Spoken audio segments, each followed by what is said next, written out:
This is the installed software feature of Fidelis Endpoint.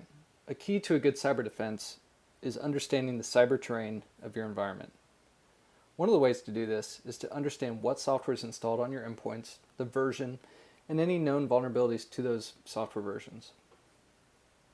Fidelis Endpoint makes this easy by continuously updating the installed software list and automatically correlating installed software versions to known CVEs from MITRE's CVE database.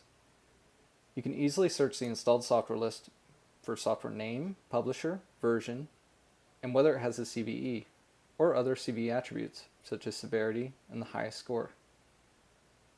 Let's take a look at an example. We'll filter on has CVE equals true. This is a list of software containing CVEs within the environment. You can see the highest CVE score, the number of CVEs that pertain to that software version, and the number of endpoints that currently have that version installed, along with the last install date. As an example, let's see how the installed software list and the correlation to CVEs can help in an investigation or alert. Here's VLC Media Player, version 228. I can quickly see one endpoint has this installed. Clicking the name of the endpoint gives additional information, such as the OS detail and the agent version. The CVE tab shows any CVEs that are relevant for that version.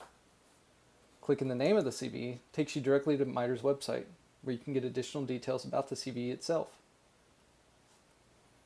The CVE tab also shows a summary of the exploit, the complexity, the vector, and the score for it. This particular CVE lets an attacker execute arbitrary code against an endpoint. Clicking the hostname pivots you back to the endpoint details page.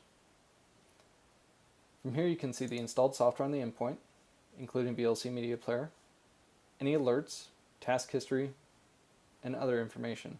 You can view the CVE information here as well. Again, this one executes arbitrary code via crafted MKV files. Let's look for any alerts that could pertain to this type of exploit. In the alerts, I see a detect possible crash based on war fault. Let's view the behavior for that. I can quickly see the parent name is vlc.exe. Pivoting to the process tree, I'm able to see Explorer, kicked off VLC, and then war fault. Pivoting back to the parent process, I can see VLC not only executed war fault, it also executed PowerShell. This is abnormal activity. We can quickly see the command line that it was executed with, the user, and the start time.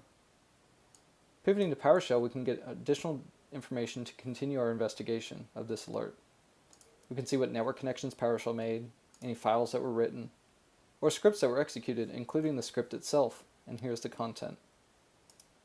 This is a good example of how correlating software to known CVEs can help during an investigation and when triaging alerts.